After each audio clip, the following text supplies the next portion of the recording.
Continuamos con nuestro estudio del movimiento ecuménico protestante. Ya hemos visto pues, su historia, sus antecedentes, origen, su desarrollo, la formación del Consejo Mundial de Iglesias. Es la institución que resume, agrupa el movimiento y lo estabiliza, lo institucionaliza. Vimos un poco del desarrollo interno del Concilio Mundial de Iglesias con sus diferentes asambleas y lo que trataron en cada una de ellas en los años, desde su fundación en 1948 hasta la última asamblea en el año 2013. Vamos a hablar un poquito del movimiento ecuménico en América Latina.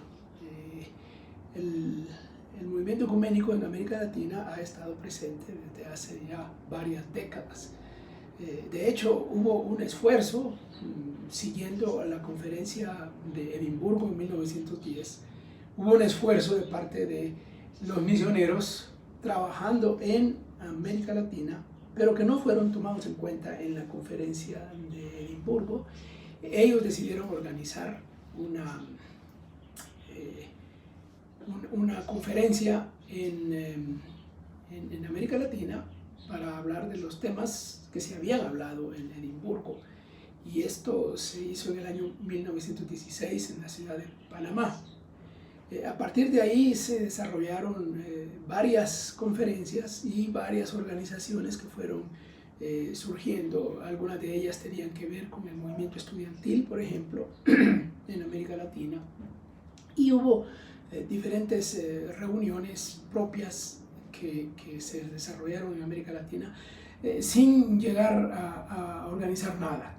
Eran congresos y conferencias que se celebraban en diferentes partes de América Latina.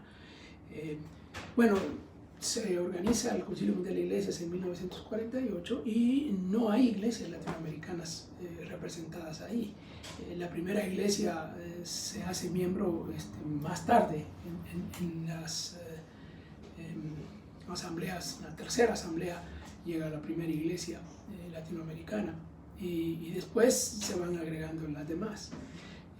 Pero el movimiento se hizo presente no institucionalmente, sino a través de el mundo académico. Así es como apareció. Ahí se puede decir que en los años 60 del siglo XX hace su aparición de una manera bastante influyente el movimiento ecuménico a través de personajes, de autores, teólogos que escriben y que forman una organización que se llamó ISAL, que no era una institución realmente, sino era un foro donde convergían los teólogos que coincidían con las ideas del movimiento ecuménico protestante en Europa principalmente. Y ahí sobresalen algunos autores famosos.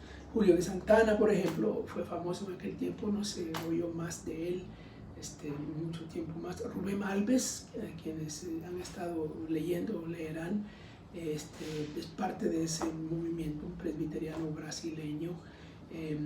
José Miguel Bonino, el famoso teólogo argentino, formaba parte de ese movimiento. Y luego está Emilio Castro, que llegó a ser secretario ejecutivo del Concilio Mundial de Iglesias en años posteriores, y otros personajes de la época, Mortimer Arias, y luego se fue publicando, se elaboró, se construyó una editorial que publicaba los libros, y la mayoría de los temas eran los temas sociales. Era la época de la revolución, temas revolucionarios, temas de la época, y eso causó mucho que hablar, mucho debate. Fue una época de mucho debate sobre temas sociopolíticos en el mundo revolucionario que se vivía en América Latina en esos años. Bueno, como era un mundo académico, no representaba a la iglesia. Entonces el movimiento realmente no tuvo tanta influencia y fue decayendo y aparecieron problemas políticos en los diferentes países. Las dictaduras militares se establecieron en Brasil, en Argentina, en Chile, que era donde ellos se movían y eso limitó su trabajo y de hecho en cierto modo hubo una cierta persecución, digamos, en contra de esto. Y desapareció, ISAL desapareció, es una referencia histórica, la Iglesia y Sociedad en América Latina.